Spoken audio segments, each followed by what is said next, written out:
Amigos de Cames, ¿cómo están? Buenas noches. Retomamos nuestra segunda sesión. Mi nombre es Juan Carlos Pereira, soy bachiller en Economía. Mi especialización es la orientación financiera, crediticia, comercial y de seguros. Muchas gracias, Luis, por estar acá. Muchas gracias, Joana, Elisa, Quispe Segura. Aquí tenemos un chat, creo que es de Luis. A ver, mi consulta anterior es que un familiar recibió la llamada de un banco que le indicó tener un crédito preaprobado por 11.000 y solo debía presentar su DNI, pero mi familiar no tiene un trabajo por hora ni solicitó nada al banco. Cuando pueda me comenta. De frente, Luis. A ver, te comento. Hace aproximadamente poco más de un mes, no, tal vez poco más de 2 meses en realidad, me llamaron para que me integrara a un equipo comercial de una empresa limeña que gestionaba créditos tercerizando la gestión crediticia, tercerizando la venta del producto crediticio, de crédito de consumo del BBVA. ¿Ok? Posiblemente el familiar que tengas debe haber sido trabajador dependiente o del seguro o del Poder Judicial o de la Marina de Guerra del Perú y posiblemente aún figura en la base de datos como trabajador de esa empresa y le deben haber llamado para ofrecerle un crédito de descuento por planilla. Entonces, por ahí puede ser. Y te lo digo primero por el tema del monto. El monto más o menos se puede identificar por ese lado. Y segundo, por la forma de la venta del crédito. Entonces, ¿por qué? Porque el gestor del crédito, el gestor, el promotor de este crédito, el que lo vende, solamente tiene la información de que el trabajador tiene ese crédito preaprobado. Muchas veces hay algunos desfases de 1, 2, hasta 3 meses en esas bases de datos. Y simple y llanamente se verifica cuando es consultado el cliente o se le ofrece al cliente este crédito y el cliente dice, ¿sabes qué? Mira, no sé por qué me estás llamando para ofrecerme este tipo de crédito. Sí, es que yo no estoy laborando en esa empresa. Primera presunción, ¿ya? Porque te estoy hablando de presunciones, no tenemos la seguridad. La segunda es que posiblemente tu familiar, no sé, y estoy especulando, podría tener una o dos tarjetas de crédito, las cuales viene pagando puntualmente. ¿Ok? Entonces, basados en esa información, y esa es información que aunque nos fastidie, a mí me fastidia mucho, es de libre manejo, te vas acá a Wilson y compra los CDs con información y te vienen bases de datos de 5.000, 10.000 clientes y las compran los bancos o las empresas tercerizadoras de este tipo de productos para algunos bancos que normalmente eran Scotiabank o el Banco Continental. Entonces generan bases de datos de gente que tiene tarjetas de crédito, que viene cancelándolas oportunamente y pues les ofrecen las posibilidades de compras de deuda o de créditos preaprobados, como se les dice, ¿no?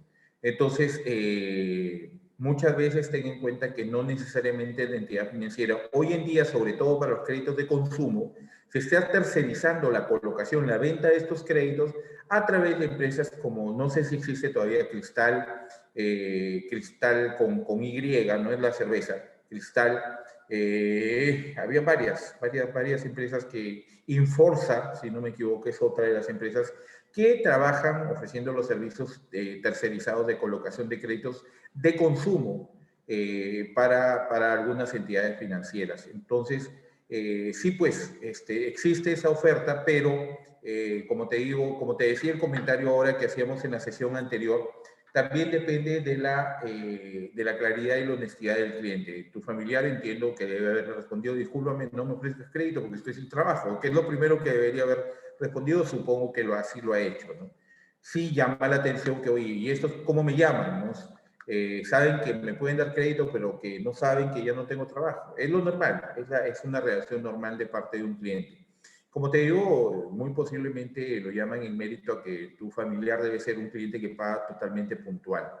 Entonces, imagínate, y no solamente son créditos, y por aquí, por ejemplo, hay una situación importante de medición de riesgos para ustedes, como analistas de crédito y todo, porque existe mucha oferta de muchas cosas que pueden ser fraudulentas. Eso es que te llaman y te dicen, se ha ganado un premio y el premio consiste en una semana con todo pagado en tal hotel, en tal... Y cuando vas es que tienes que pagar esto, el otro, para que supuestamente accedas a esto. Entonces, son fraudes, ¿no? Son fraudes. Así que lo mejor es decirles, darles por su lado a esta gente que te llama y si no es algo serio, pues ni siquiera tomarlo en cuenta. Yo normalmente lo que hago, y es la recomendación que les puedo hacer, es bloquear esos números. Que te comienzan a llamar de otros números, ¿no? Por ejemplo, yo no soy cliente del banco de crédito y me llaman así, insistentemente. Esta semana he tenido tres mensajes de texto. Señor, su cuenta está siendo bloqueada por un tema de seguridad. Ingrese, por favor, sus datos a tal dirección electrónica. Ya ingresan los datos y ya pueden acceder a tu teléfono inclusive, ¿no? Hoy las tecnologías son bastante peligrosas. Y otro tema importante como lo que ha vuelto a suceder ahorita, ayer he visto este caso en el Facebook, lo mismo de una señorita anterior que hablaba del banco de crédito y se quejaba del banco de crédito. Le roban el teléfono. Los ladrones que roban teléfonos necesariamente están preparados para desbloquear los teléfonos. Pueden acceder directamente con las claves que pueda tener el teléfono como tal. Si tú eres cliente de un banco y tienes la aplicación del banco, lo recomendable es que esa aplicación no tiene por qué estar abierta. Es decir, tienes tu teléfono y para acceder a la aplicación necesariamente siempre debe requerirte tu usuario y tu clave. No tiene por qué mantener abierta la sesión de esa aplicación. Yo soy cliente del Banco Continental y aquí el Banco Continental no lo he visto en el del Banco de Crédito, de la cual no soy cliente, pero manejo la aplicación porque es la cuenta de mi señora, de mi esposa, y soy quien maneja, digamos, el tema financiero en casa. Entonces sí tengo la aplicación del Banco de Crédito, pero o sea, después de un tiempo no se cierra, sigue abierta. Entonces, lo recomendable es que si utilizas tus aplicaciones de los bancos, las cierres. En cuanto termine de utilizarlas, cierra la sesión. Porque si el que te roba el teléfono ya, en el negado caso, accede a la clave de tu teléfono, pues, si ya no encuentra la aplicación abierta, difícilmente va a acceder a la clave. Y en los intentos de querer acceder, por ejemplo, en el Banco Continental, el tercer intento que no es la clave, que pones una clave errónea, te bloquea inmediatamente por temas de seguridad. En los casos de que les han robado el teléfono y han accedido, es que han mantenido, y ese es lo más sencillo de pensar, han mantenido las aplicaciones abiertas con clave y con usuario y con clave abierto, pues acceden a tus cuentas y te lo pueden vaciar en un ratito, ¿no? Ya lo que sucedió posterior, por ejemplo, con esta señorita que se justificaba en que ella era un nativo digital, pues, y como es nativo digital, ella tiene todas, no, pues, o sea, dime lo que quieras.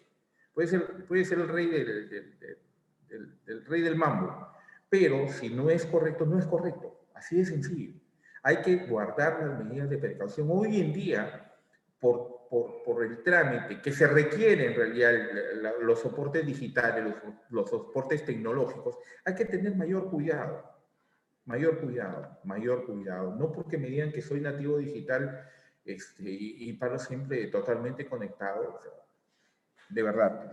Entonces hay que siempre guardar los respectivos cuidados. ¿Ok? Y estábamos en nuestra conferencia número 1, habíamos terminado la número 1 hace un momento. Permítame, por favor. Se me ha colado por aquí un amigo extraño. Así que vamos viéndolo. Y estábamos por iniciar el tema de los acuerdos de Basilea. ¿Ok? Normalmente, lo que conocíamos, personalmente se lo digo, es una opinión, tengo muchísimo. Julio, muy buenas noches, ¿cómo estás? Buenas noches, gracias por estar acá, gracias por tu comentario tan generoso.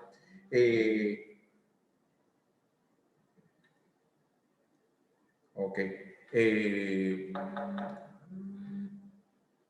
Normalmente, yo habiendo trabajado, y discúlpeme que me mencione como primera persona, siempre me había basado mis conocimientos de Basilea en lo que me concernía a mí, y estoy hablando durante mis primeros años como asesor, como analista de crédito, había basado mi conocimiento del tema. ¿Qué está pasando acá? A ver, ¿estamos? ¿No estamos? Sí estamos, sí estamos. ¿Qué pasó? A ver. Perdón, aquí está, me había confundido con esto. Había basado siempre mi conocimiento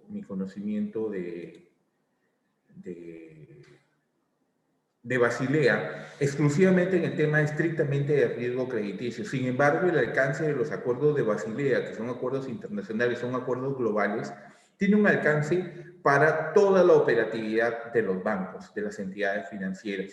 Y tienen que ver con aquello que puede generar la posibilidad de pérdidas a nivel global para cualquiera de las entidades financieras, globalmente hablando, a partir de sucesos como por ejemplo esta pandemia, como por ejemplo el hecho de la pandemia que tenemos de COVID en este momento. Entonces es importante que sepamos que el alcance de Basilea es para todo el manejo del sistema financiero. Otra cosa que me parece muy importante y que no lo tengo ahorita totalmente claro, pero supongo que va a salir, le estoy casi seguro que estaríamos ya por sacar un nuevo acuerdo de Basilea a partir del tema de la pandemia, es que es muy posible que salga un nuevo acuerdo ahorita ya este año, el 2021. Se había cuenta que hay 3 acuerdos de Basilea, 1998, 2004 y 2010, si las fechas no me dejan mentir. Los acuerdos de Basilea tienen que ver con los requerimientos de capital.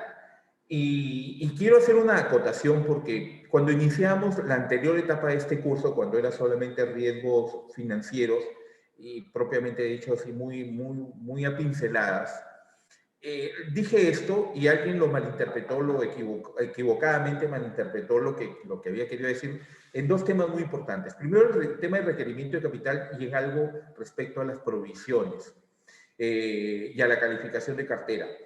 Cuando hablamos del requerimiento de capital, no es que signifique que la entidad financiera, por favor, lo quiero poner en contexto para poder caminar seguro sobre este tema. Cuando vamos a hablar aquí de los requerimientos de capital de acuerdo a los acuerdos de Basilea, los acuerdos internacionales de Basilea, no significa que la empresa financiera coge dinero y va guardando en términos estrictamente profanos, efectivos, coloquiales, si quieren, o prácticos. Se refiere a requerimientos de capital a nivel patrimonial.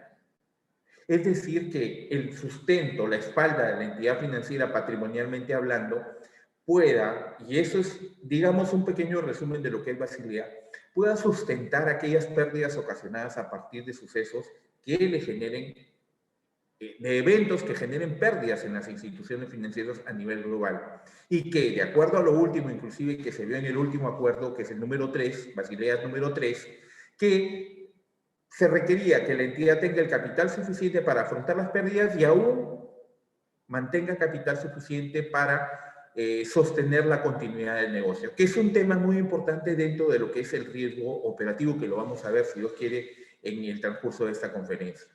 Los acuerdos de Basilea han evolucionado en función al ritmo de los acontecimientos, o sea, conforme se ha ido desarrollando, conforme va creciendo la economía, los sistemas financieros a nivel global, se han ido acondicionando al ritmo de estos acontecimientos, siempre con el fin de reducir al máximo el endeudamiento de las entidades financieras y garantizar la capacidad de respuesta ante riesgos operacionales, ante riesgos de crédito, riesgos de mercado.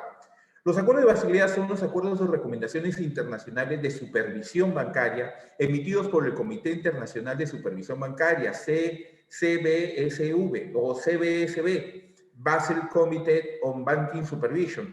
Nace con el propósito de restaurar la confianza y estabilidad del sistema financiero a nivel internacional. Yo considero basado en lo que propugna Basilea, que los acuerdos de Basilea otorgan una situación muy dinámica a los sistemas financieros globalmente hablando, que más allá de las regulaciones propias de cada país, de los entes reguladores, digamos, de la superintendencia de cada país, superintendencia de banca y seguro de cada país, más allá de esas regulaciones, de esas supervisiones, de esas normativas, los acuerdos de Basilea posibilitan que el sistema financiero se maneje como un sistema financiero global, es decir, que permitan en ese andar de dinamismo que tiene cada economía, permitan hacer negocios normalmente en cualquiera de los países sin trabas muy específicas para cada país.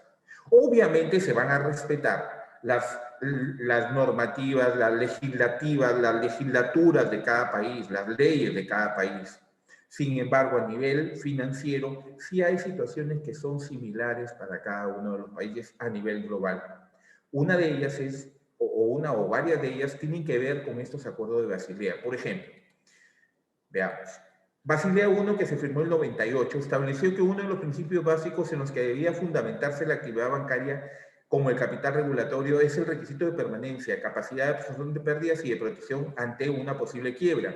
Ese capital debería ser suficiente para hacer frente a los riesgos de crédito, de mercado y el tipo de cambio. Aquí se circunscribía simple y llanamente a tres tipos, perdón, voy a solucionar esto porque me tiene un poquito incómodo el hecho de que no pueda visualizar todo. Perfecto, ya estamos acá. Ahora ya puedo hacer esto, creo yo.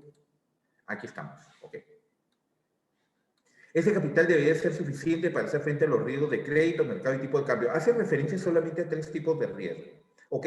Porque se basa en las premisas de que la volatilidad de los capitales, la dimensión de los negocios internacionales puede hacer que se generen errores. Rosita, ¿cómo estás? Muy buenas noches, bienvenida. ¿Qué tal?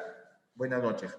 Se genera la posibilidad de que los negocios generen pérdidas, errores que pueden llevar a pérdidas en las instituciones financieras a nivel global. Por eso, Basilea I, en el año 98, dijo, se requiere por lo menos el 8% del capital de los activos en riesgo.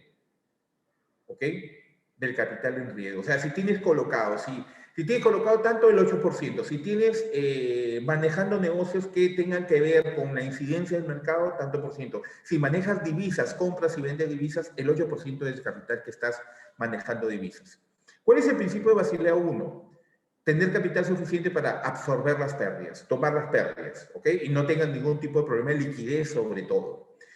¿Cuál es el objetivo? Ayudar a los países a fortalecer sus procedimientos de supervisión, promover la estabilidad financiera y la macroeconomía, es decir, el PBI, el Producto Bruto Interno, la población económica, todos aquellos indicadores macroeconómicos, la inflación de cada país. A eso llevaba. ¿Por qué? Porque se entiende que el sistema financiero de cada país se involucra directamente en la economía.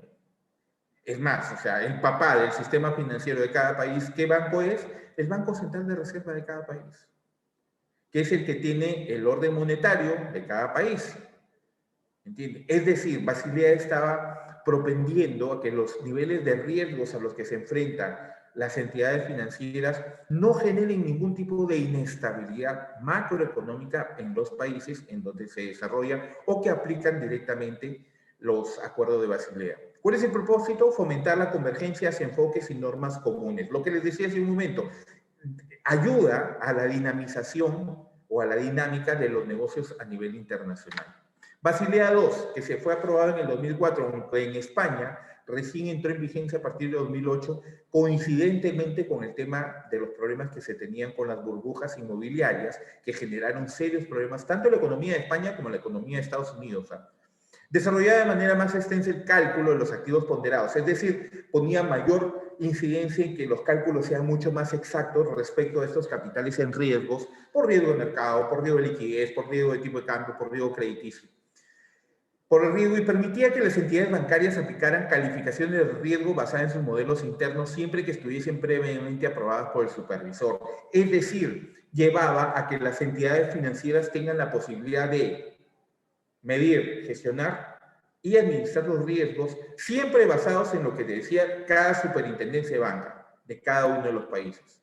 Es decir, podían adecuar modelos propios, cada entidad financiera, siempre y cuando tengan el visto bueno para su uso, utilización, puesta en marcha por parte de la superintendencia de cada país. Este acuerdo incorporaba, el acuerdo de Basilea II, por lo tanto, dos nuevas tendencias nuevas en la medición y el seguimiento de las distintas clases de riesgo. Incorporaba, por ejemplo, el tema del riesgo de crediticio del cliente a partir de los scoring y de las centrales de riesgo. Lo incorporaba a sus mediciones. Es algo que hemos visto que en el transcurrir del desarrollo de las entidades financieras se ha venido otorgando. Qué buen plato, Homer. Muy buenas noches. Estoy hablando de tu foto de perfil. No logro ver, no sé si son tallarines o es algún plato con mariscos, pero se ve espectacular, por lo menos a lo lejos. Buenas noches, Homer. Se hizo énfasis en metodologías internas de revisión de la supervisión y disciplina del mercado. ¿Ok? Y al igual que Basilea I, tiene un principio, tiene un inicio, está aprobado en el 2004. ¿Qué principio tiene Basilea II? Que toda entidad debe tener recursos suficientes para absorber las pérdidas de su actividad. Ya no se circunscribe a un 8% del capital expuesto, ¿ok? ¿Cuál es el objetivo? Enfrentar el riesgo de una forma más global y adecuar el capital regulatorio fomentando la igualdad para competir. Es decir, que ya no solamente decía, sabes que debes contar con esto, sino también era de que los riesgos se asuman globalmente, que todas las entidades puedan competir dentro del mercado. Y por ejemplo, aquí tenemos una situación importante que ahorita comenzaba un debate medio tibio todavía, pero creo que se va a ir calentando un poco más con el transcurrir de los días respecto, y entiendo que debería tratarse, por ejemplo, en la economía peruana, de las voces de que están entrando, pretenden entrar nuevas entidades financieras.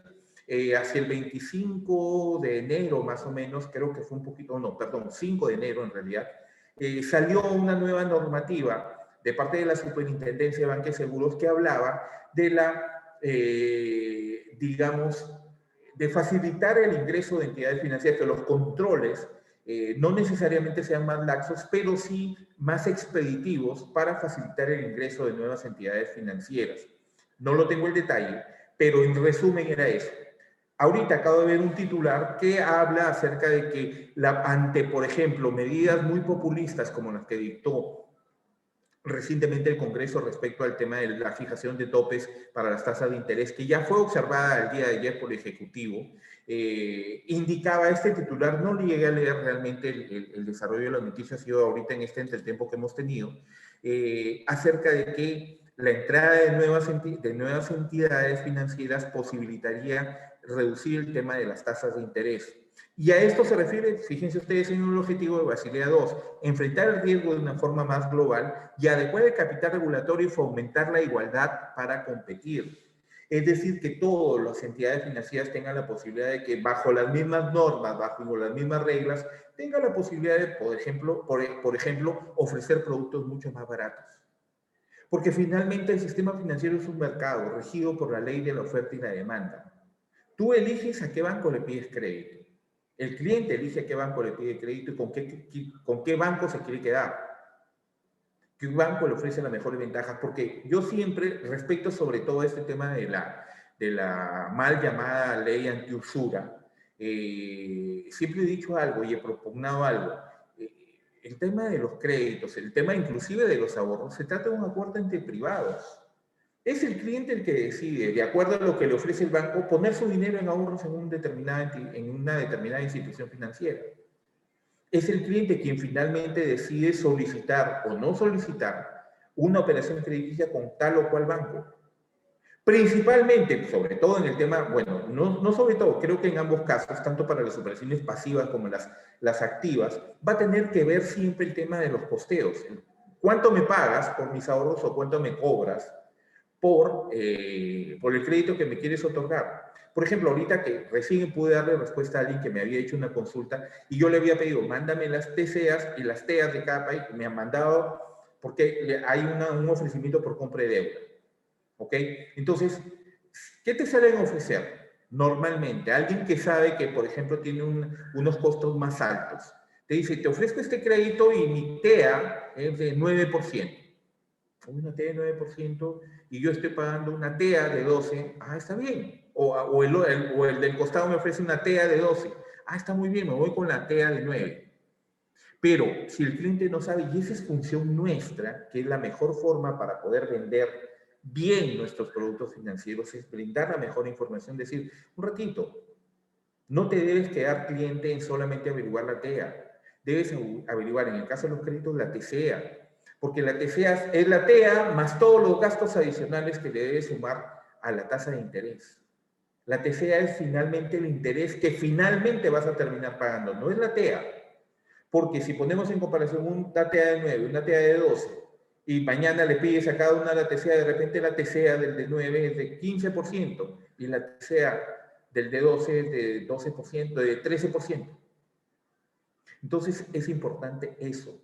Respecto sobre todo al cumplimiento de Basilea II, que dice que deben fijarse las normas adecuadas para que exista una buena igualdad de condiciones y posibilidad de competir por parte de las entidades financieras. Y por último, el propósito es la creación de un estándar internacional que sirva de referencia para la regulación bancaria, es decir, que aquello que regula y supervisa la superintendencia sea igual, de Perú, sea igual para todos los países. Los acuerdos de Basilea tienen un alcance global y eso es lo más importante para mí, es una de las cosas mucho más importantes dentro de lo que podemos rescatar de Basilea. El acuerdo de Basilea III, que se aprobó en diciembre del 2010, intentó adaptarse a la magnitud de la crisis económica, atendiendo a la exposición de gran parte de los bancos de todo el mundo a activos tóxicos en los balances de los bancos y en los derivados que circulaban en el mercado. Activos tóxicos son aquellos que no les generan mayor rentabilidad, pero que los tienes en tu cartera y son necesarios que puedan ser depurados. Por ejemplo, aquellos, yo podría considerar un activo tóxico, es aquellas deudas que están vencidas y que te están generando más pérdidas que ganancias.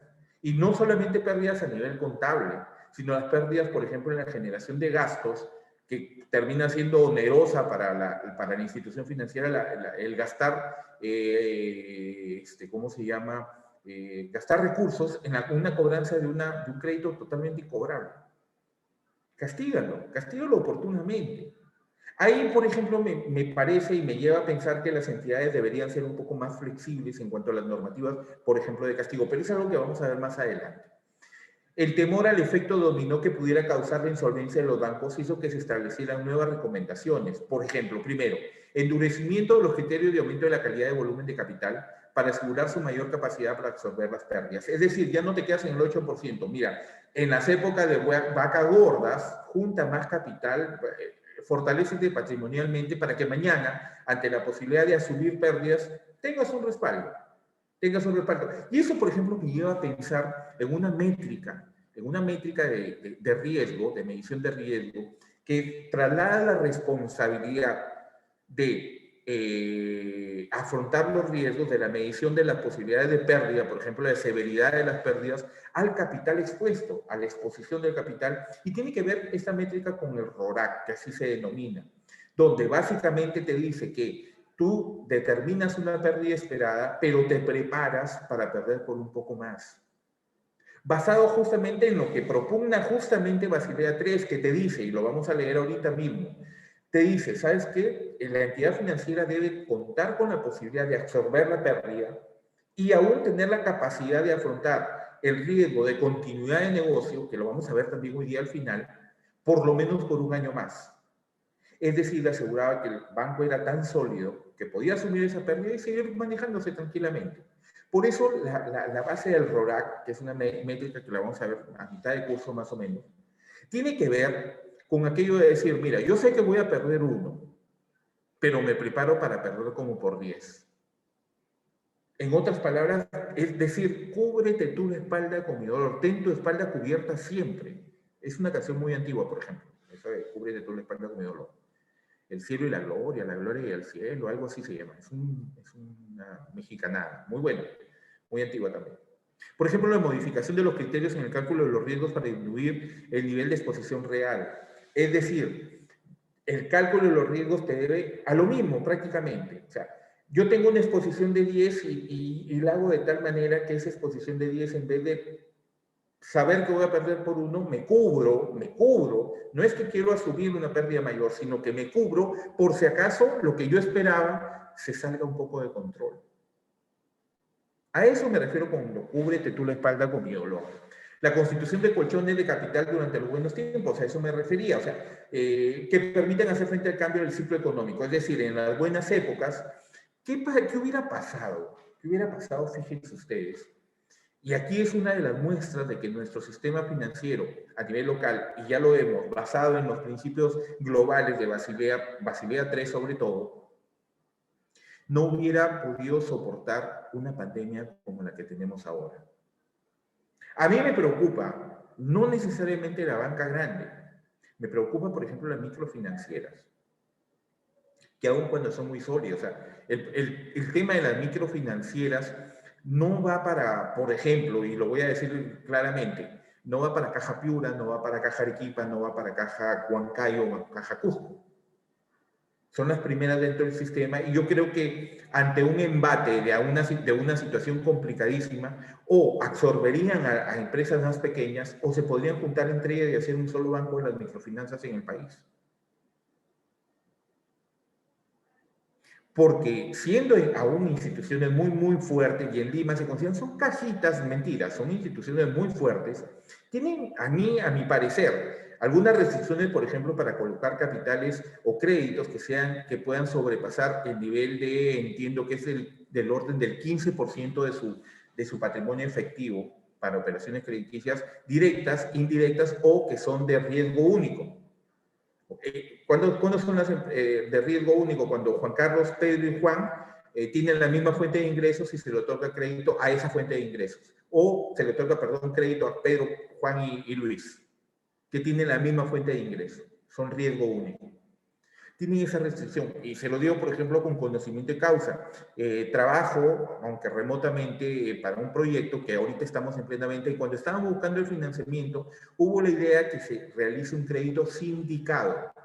Sindicado porque participaban hasta 4 cajas municipales y necesariamente crédito sindicado tiene que ser aprobado por la Superintendencia de Banques y Seguros, regulado, supervisado por la Superintendencia de Banques y Seguros, porque cada una individualmente no podía soportar, patrimonialmente hablando, la posibilidad de otorgar los créditos que se requerían para este proyecto, que era del orden de más o menos 30 a 35 millones de dólares. Ninguna en forma individual. Entonces la idea era, se estaba proyectando una operación sindicada, no se pudo. Sin embargo, como le digo, me preocupa entidades microfinancieras que no las voy a mencionar, patrimonialmente un poco más débiles, que han tenido inclusive problemas. Uno de los principales problemas de las cajas municipales, sobre todo, es que varían la orientación de su mercado. Y en eso, por ejemplo, Basilea, yo creo que debería tener un acápite un poco más estricto respecto a eso. Porque, a saber, cajas rurales existen, cajas municipales existen, ¿ok? En el sistema no bancario, sistema financiero no bancario, ¿ok? La estructura del capital colocado de las entidades cajas rurales es 30% a sectores comerciales, MIPES, pymes, y 70% a negocios o directamente a actividades agropecuarias. Lo totalmente inverso sucede con las cajas municipales. 70% a niveles comerciales y 30% a niveles agropecuarios. Hasta ahí todo bien. El problema, por ejemplo, con las cajas municipales es que de acuerdo al tamaño de crecimiento, al volumen de crecimiento, han ido saliéndose de su mercado objetivo, que eran principalmente la microempresa. Y es que por la tiranía, yo le llamo así, la tiranía del cumplimiento de metas comerciales, de colocaciones sobre todo, van colocando créditos que se escapan a sus mercados objetivos. ¿Y eso a qué lleva? A incrementar los niveles de riesgo. Porque no es lo mismo tener una base de respaldo de riesgo para colocar pymes, que con esa misma base de respaldo de riesgo coloques créditos de mediana o gran empresa. ¿Me entienden? O que destines capitales para negocios de mayor volumen patrimonialmente respecto a tu propio patrimonio. Por ahí están los riesgos. Y he visto una entidad a la que estimo mucho, tengo muchos amigos ahí, que por ejemplo, a partir de la desgracia del 2017 en el norte con las lluvias, Caja Piura, Caja Arequipa, Caja Sullana, Caja Arequipa no, Caja Piura, Trujillo, Caja Paita, Caja Sullana, Caja del Santa, por ejemplo, han tenido serios problemas de cartera. Bueno, Caja Piura es la más patrimonialmente hablando, es la más fuerte de todas, pero las otras cajas, ahí yo considero yo, y es una opinión muy externa, una de ellas sobre todo comenzó a tener problemas respecto al tema de sus mercados objetivos, porque hubo ya inclusive la recomendación de superintendencia, ¿sabes qué? Me bajas el nivel de tus créditos, el nivel de colocación de tus créditos, me le pones garantías a créditos por montos mucho menores de lo que les estabas poniendo.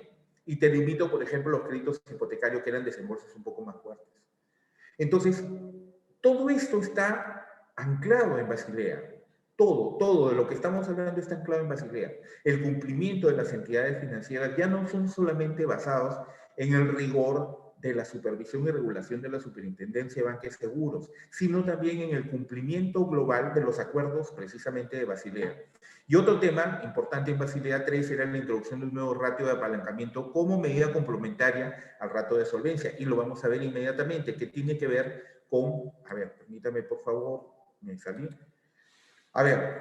Basilea 3 fue aprobada en 2010. Su principio era reforzar los controles en el control de riesgo e incorporar con mayor detalle el riesgo de liquidez, las estructuras y las posiciones del balance. El objetivo es la introducción de dos ratios de liquidez, el Liquid Coverage Ratio, que es soportar graves crisis de liquidez. Por eso es importante que tengan los sostenes de los buenos tiempos, de las buenas épocas, de los buenos ciclos económicos para épocas de peligro, donde las malas situaciones, como por ejemplo la pandemia, pueden poner en riesgo el cumplimiento de objetivos y con ello traer pérdidas. Y también el Net Stable Funding Ratio, que permite a los bancos resistir por lo menos un año de la crisis. A eso me refería hace un momento cuando les decía la posibilidad de tener patrimonialmente, estar fortalecido de tal manera que absorbes pérdidas y también te permite continuar el negocio. Y el propósito fundamental es la reducción de la probabilidad de ocurrencia de una crisis que te pueda llevar a niveles de pérdidas, ¿ok? De quiebras, ¿ok? Tiene tres pilares los acuerdos de Basilea y tienen que ver precisamente con la recolección, la toma de información y la toma de decisiones. Primero, requerimientos cuantitativos, la medida de los activos, de los pasivos por las provisiones de capital, o sea, todo aquello que pueda medir y que pueda poner en tela de riesgo a la entidad financiera. Todas las entidades bancarias deben tener una provisión técnica mínima con respecto a la exposición crediticia, es decir, que deben disponer de un capital mínimo en caja. ¿Ok? Para afrontar cualquier tipo de riesgo, sobre todo en el tema de las provisiones, no se olviden de ese término. Por este motivo, según sus características específicas, cada entidad debe someterse a un proceso de estandarización de datos y procesos para ofrecer garantías frente a la exposición del riesgo operacional, del riesgo crediticio y del riesgo de mercado. Es decir, deben decirle a la superintendencia, no te preocupes, tengo espaldas tan anchas que puedo afrontar hasta este nivel de riesgo, hasta este operacional, hasta este nivel de riesgo crediticio, hasta este nivel de riesgo de mercado. ¿Ok? Segundo pilar de Basilea, que los procesos de supervisión y revisión cualitativa. Lo anterior era cuantitativo, todo lo que podíamos medir. Lo segundo es lo cualitativo. La jurisdicción de cada país mantiene un sistema de vigilancia para garantizar que los bancos cumplen reglas y requisitos pertinentes a la utilización de las opciones, incluido cualquiera sean los descuentos, límites y restricciones asociados. Este proceso incluye requisitos de información sobre todos los tipos de datos, relaciones de dependencia, el modo y frecuencia en la que esta información debe ser facilitada y la forma en que se utilizarán los datos. Estos países establecen el modo en que se vigilará la correcta aplicación de reglas y requerimientos pertinentes. Y es algo bien sencillo. La superintendencia sabe los latidos del corazón de una entidad financiera. Está permanentemente, su información es prácticamente en línea. O sea, te desembolsas ahorita un crédito y la superintendencia ya sabe que tienes un crédito. Inmediatamente te ponen su central de riesgo. Por ejemplo, es un ejemplo claro de esa situación, por ejemplo. Por último, el tercer pilar de los acuerdos de Basilea es la transparencia, reporte y publicación, que tiene que ver como cuándo, cómo y qué tal es la información que estás presentando. Se establecen recomendaciones en cuanto a la necesidad de que las entidades faciliten información clara sobre su perfil de riesgo, así como sobre las actividades y controles utilizados para mitigar el mismo. Es una guía sobre la información de que los bancos deben publicar con el fin de dar mayor transparencia a la estructura y suficiencia de capital. Es decir, poder saber, la institución, la superintendencia, poder saber hasta dónde una entidad financiera puede llegar en cuanto a la exposición a su riesgo crediticio, de liquidez, de tipo de cambio y de mercado sobre todo. ¿Ok? Cuando yo me volteo hacia un costado es que estoy midiendo el tiempo para poder completar los objetivos de la clase. ¿Ok? Los datos usados en estos informes han de ser ciertos, es decir, que una vez que la información es pública, los datos deben ser justificables y consistentes. Es por ello, por ejemplo, que la superintendencia necesariamente todos los años hace una visita a las instituciones financieras. Como que también siempre está supervisando permanentemente. Y yo tengo, por ejemplo, un ejemplo, bueno, más que un ejemplo, una anécdota respecto a esto. Yo estuve en una institución financiera hace muchos años, que ya no existe la institución, que es la Caja Rural San Martín, en Tarapoto, y tuvo un problema de un pánico financiero. La institución tenía como tal, y más aún en una zona de alto riesgo, sobre todo en esa época en la que yo estuve del año 99, más o menos cuando se estaba saliendo de los rigores del terrorismo en esa zona del MRTA, del narcoterrorismo. Entonces las entidades financieras que existían en esa época eran de verdad totalmente controladas y muy chequeadas permanentemente. Por un tema, principalmente por el tema del lavado de activos. Es más, llegué a ser oficial de cumplimiento de la prevención del lavado de activos y financiamiento de terrorismo.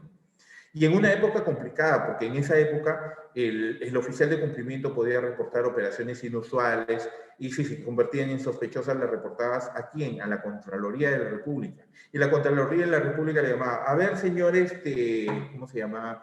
Chávez Peña Herrera. No sé si recuerdan ese nombre, si no lo recuerdan, era uno de los narcotraficantes más conocidos de la época. Y le decía, el señor Pereira me ha reportado esta operación que él supone que es sospechosa. ¿Usted me puede aclararla si en esa época era así? Hoy en día los controles son mucho más transparentes, mucho más exhaustivos, pero no confrontan al que reporta, la persona en realidad, porque puede ser una entidad, a la persona que lo reporta con el mismo reportado. En esa época era un poco más complicado. Y, por ejemplo, yo tenía a cargo recepción de remesas de una de mis agencias. En Tarapoto recibía de mi agencia de Tocache, una zona altamente controlada y altamente riesgosa. Sin embargo, se cumplía con todos los requisitos del tema de riesgo, pero a lo que iba no era necesariamente en eso, solamente quería ahondar en el tema de que el nivel de control sobre las entidades de esa zona era muy alto. Y a saber, o sea, esta entidad tuvo 3 semanas de pánico financiero, de verdad fuerte, y la superintendencia nunca se apersonó a la entidad financiera. Nunca. En esas 3 semanas el monitoreo era permanente, pero desde Lima nunca llegaba. Es más, yo tenía 2, 3 años ya en esa ciudad y siempre, así como me ven ahorita, siempre para temas de trabajo estaba siempre con camisa y corbata. En la zona no se acostumbraba a eso. Es más, o sea, yo era un lunar en Tarapoto porque era el único que, con el calor que hacía, obviamente usaba con camisa y corbata, guachafamente con camisa manga corta la corbata, que es un horror hacer eso. Sin embargo, yo utilizaba camisa y corbata. Entonces, la gente cuando me veía ya en plenos ajeteos, porque de verdad fue un pánico de aquellos, un pánico financiero de aquellos, 3 semanas, yo creo que ha sido un récord mundial, no creo que ninguna institución a nivel mundial haya soportado 3 semanas de permanente retiro de los depósitos, y aquí les cuento el éxito de esta institución, pero la superintendencia nunca fue.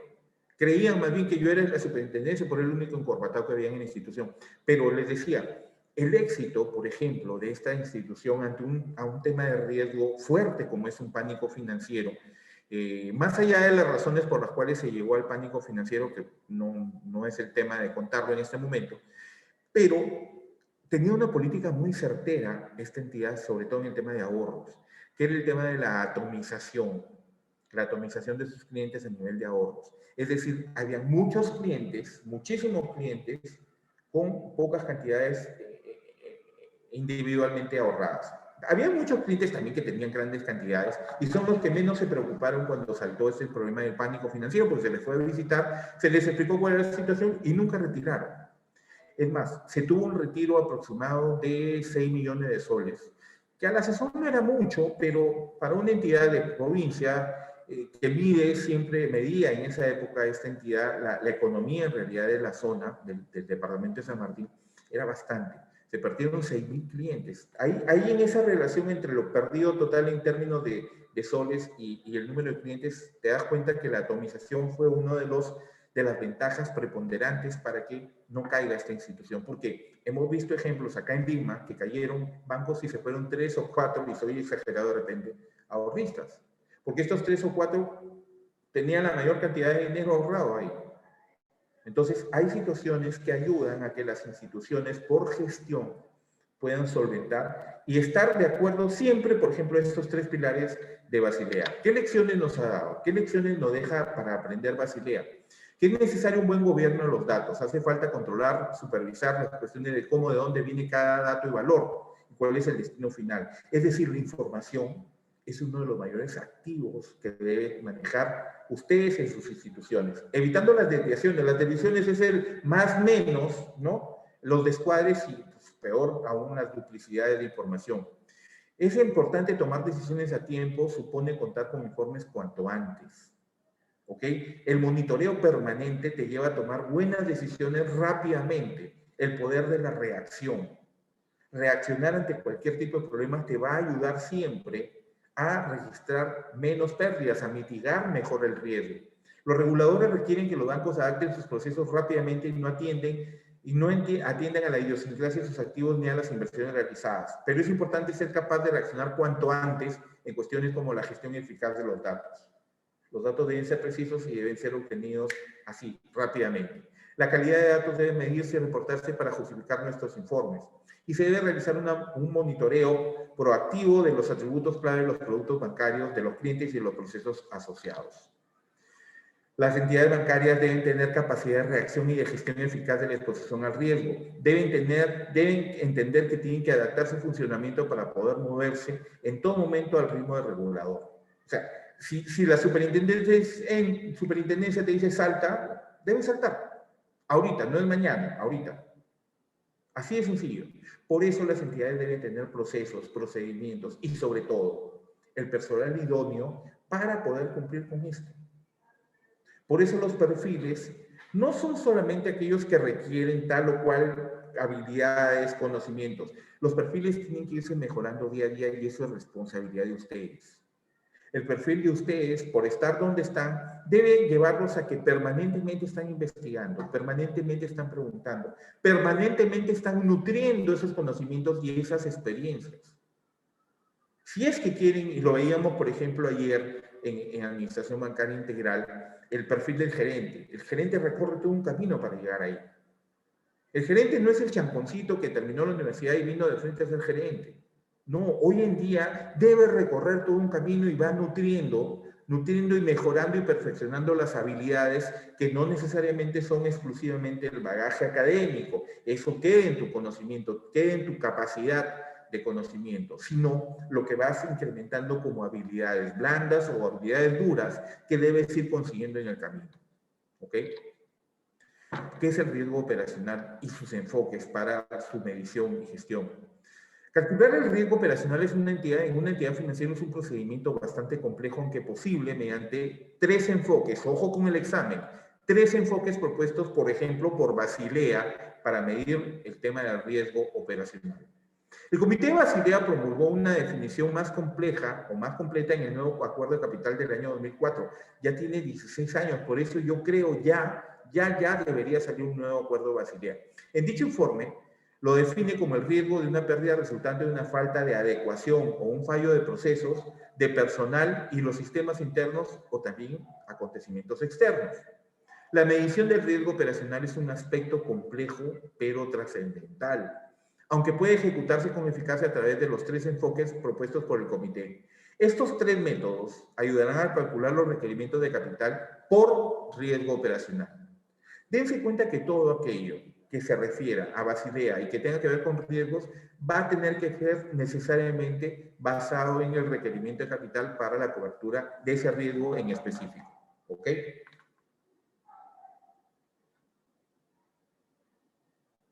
De ese riesgo en específico. Bajo la perspectiva de que hay que afrontar las pérdidas por ese riesgo y también tener la posibilidad de enfrentar la continuidad del negocio. Primera metodología, el enfoque de indicador básico, el VIA. Se trata de una metodología muy buenas noches, Armando, ¿cómo estás? Se trata de una metodología muy elemental presentada por el Comité de Basilea, que conviene ser utilizada por entidades financieras pequeñas cuyas operaciones todavía no son tan complejas. A saber, estos 3 enfoques van a tener que ver con el tamaño de la empresa y al tipo de operaciones a los cuales se enfrentan. Y esto tiene que ver, por ejemplo, en mediciones de riesgos, y lo vamos a ver un poco más extenso más adelante, con el tema de la aplicación de las métricas del VaR, que tiene que ver entre el tema de la operación en un eje y en el otro eje el tiempo en el que se realizan esas operaciones, y les decía ahora en la sesión anterior que tiene que ver con los niveles de discrepancia entre el 95 y el 99% respecto a la información. Porque básicamente, y a esto debemos entenderlo, el tema de la gestión, medición y administración de riesgo tiene que ver con información. ¿Por qué? Es la información que se recoge, por ejemplo, en el modelo de las 3 líneas de defensa tienes línea 1, 2 y 3, pero al costado tienes algo que se denomina el Corporate Assurance, que está midiendo a cada una de estas 3 líneas hasta llegar a la línea de arriba, que es el Internal Audit por este lado y por acá, son las líneas de los ejes corporativos, la línea directiva de las entidades financieras. Entonces, lo que se desarrolla en estas 3 líneas de defensa permitirá, en esa observación permanente, generar las políticas y normativas que vienen en cascada y verticalmente para que sean cumplidas primero en esta primera, luego en la segunda y por último en la tercera línea de defensa. Pero esto tiene que ver entre lo que es el VAR y este modelo de control interno tan eficiente que tiene el BBVA, con la rápida reacción. Es decir, el cumplimiento efectivo de las normativas por parte de las 3 líneas de defensa debe tener el acompañamiento para una permanente evaluación de esas normativas y que esa permanente evaluación nos permita terminar desarrollando evaluaciones rápidas y ver la efectividad buena, mucha, mala o poca de estas normativas y poder tomar las medidas correctivas en forma oportuna. La metodología del guía, que se trata de una metodología elemental presentada por el comité, conviene siempre ser utilizada, ya lo habíamos dicho, por entidades financieras pequeñas cuyas operaciones no son tan complejas. Me lleva a pensar, por ejemplo, en cooperativas que estén ya supervisadas por superintendencia, me lleva a pensar en EPIMES, cuyo volumen de operaciones empezando tienen un control mucho más específico, precisamente porque no hay una, yo le voy a llamar así, y el que lo sepa de otra forma me va a disculpar si utiliza estos términos, pero es una intermediación financiera mucho más compleja, podemos llamarla así, porque la intermediación financiera tradicional es captar ahorros para colocarlos. En el caso de las EPIMES, que no están autorizados a captar ahorros, deben conseguir financiamientos, líneas de crédito de estamentos multilaterales que les permitan hacer esa colocación, lo cual les permite o les lleva a conseguir líneas de crédito que son un poco más caras. Es por ello que entidades más pequeñas tienen productos crediticios un poco más caros. ¿Me entienden?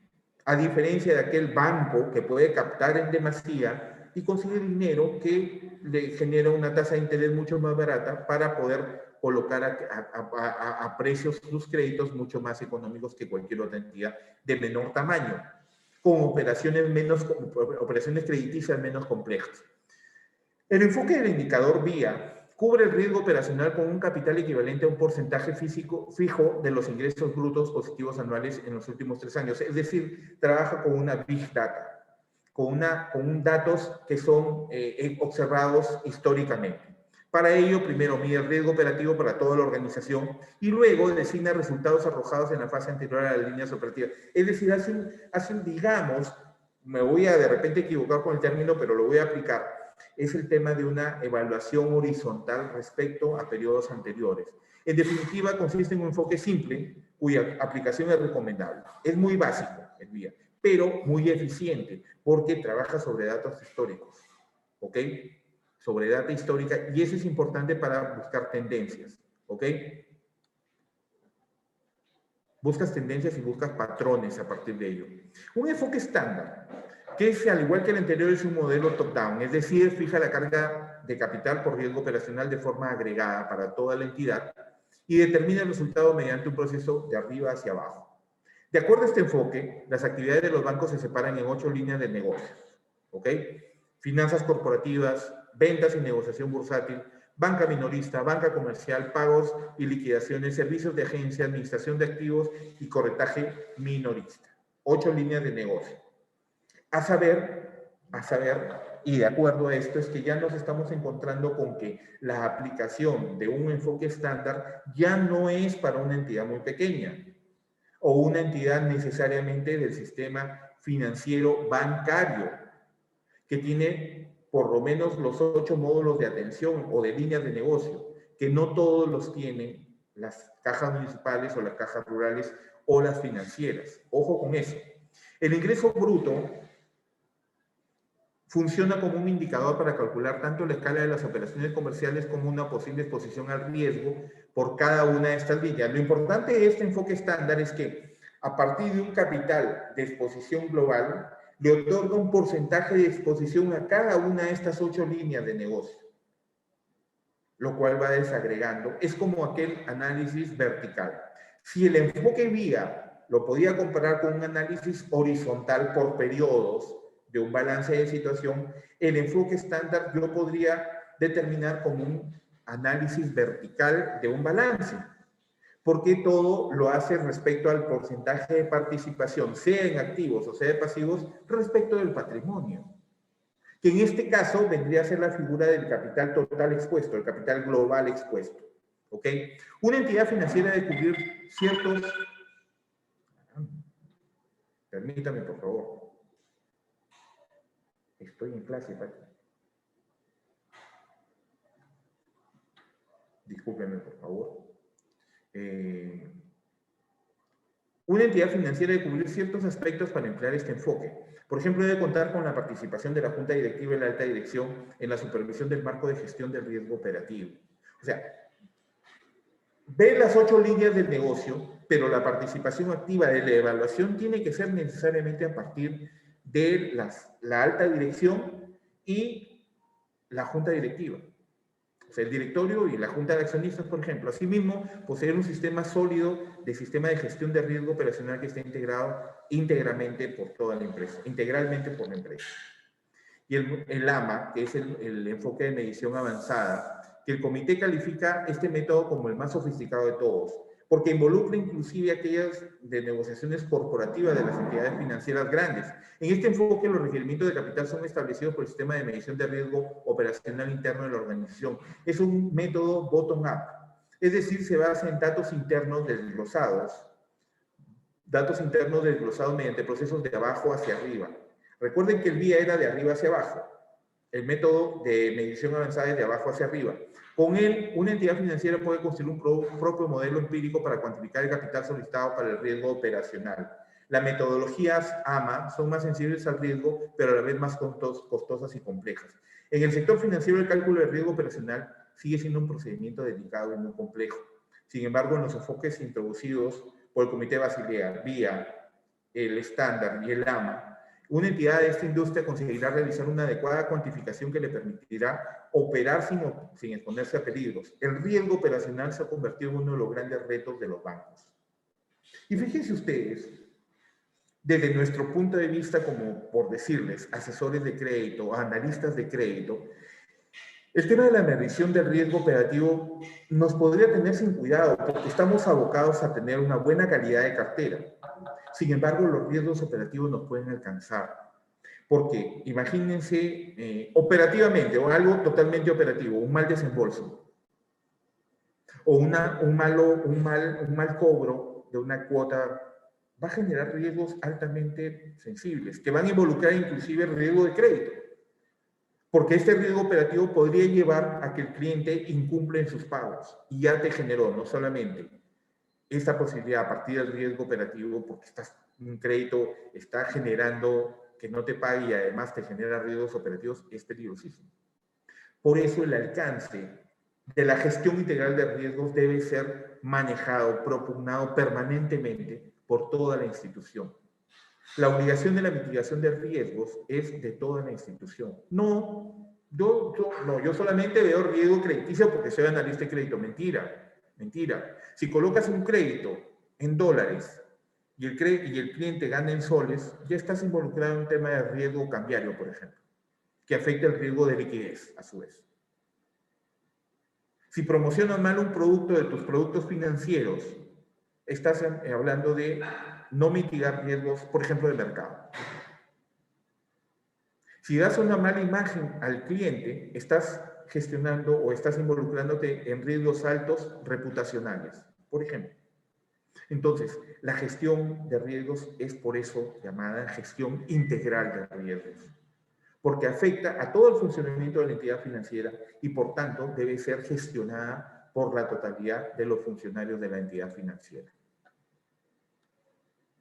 El riesgo operacional era elevado. La gestión del riesgo, sobre todo el operacional, es indispensable para un correcto funcionamiento de las entidades financieras. No solo por las pérdidas que pueden ocasionar, los fraudes internos son también un punto en la mira para los medios de comunicación, riesgo reputacional. En caso de que los bancos no cuenten con un buen sistema que evite fraudes internos, las portadas de los periódicos harían eco del escándalo, causando un daño reputacional difícil de gestionar para la entidad. En la antigüedad, hace muchos años, porque no se da últimamente un pánico financiero grande, el tema reputacional es muy importante. Les cuento un caso anecdotario también.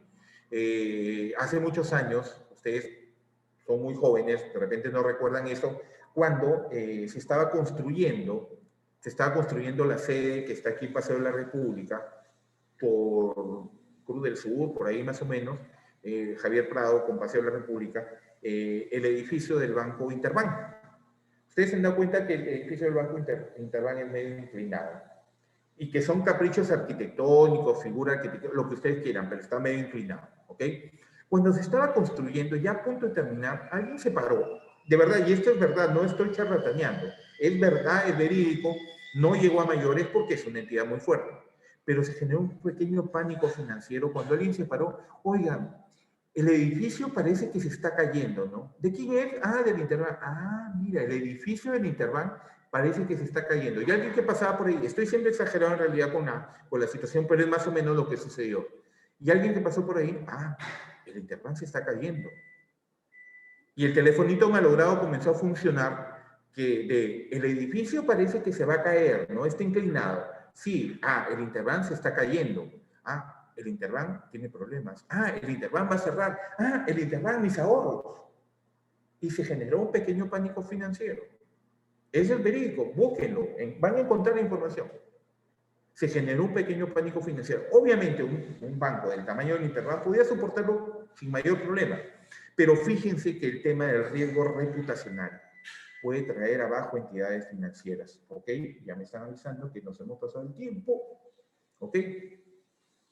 Más que una recomendación, contar con un sistema que evite riesgos operacionales hoy en día es una necesidad. Vamos a dejar este pequeño tramo de la conferencia porque de todas maneras lo vamos a tratar. Nos encontramos mañana porque el curso de gestión integral de riesgos financieros va jueves, viernes y sábado de 7 a 8 y de 9 a 10 de la noche. Siempre es un placer estar con ustedes. Por favor, cuídense mucho, lávense las manos continuamente, mantengan la distancia social. Si no tienen que salir, por favor, no salgan. Cuídense, por favor, cuídense. Quiero verlos mañana en mi clase, ¿ok? Les agradezco que estén acá conmigo siempre acompañándonos en nuestros cursos. Es importante contar siempre con su presencia.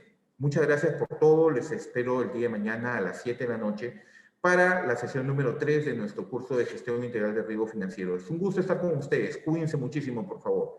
Nos vemos, si Dios quiere, mañana. Muchas gracias.